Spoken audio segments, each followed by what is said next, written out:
अस्सलाम वालेकुम। ये 10 बजे का वीडियो है। अल्हम्दुलिल्लाह नहर का पानी पूरा उतर गया है और ब्रिज भी अल्हम्दुलिल्लाह खुल गया है।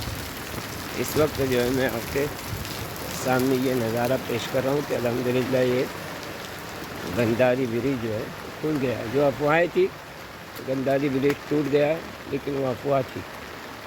गंदारी ब्रिज नहीं टूटा है, बल्कि वो जो है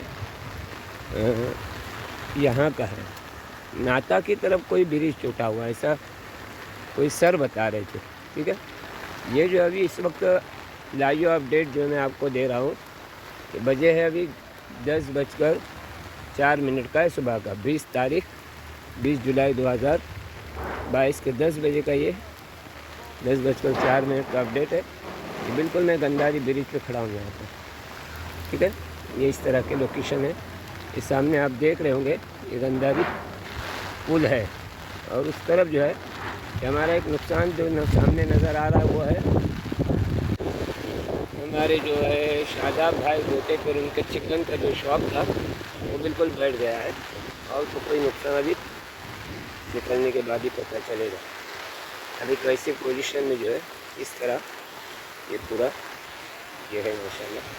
गाड़ी भी जाने के लिए तैयार है, देख लेते हैं क्या करते हैं। चालू है, तुम चालू सावकाश ज़्यादा बबूंगा।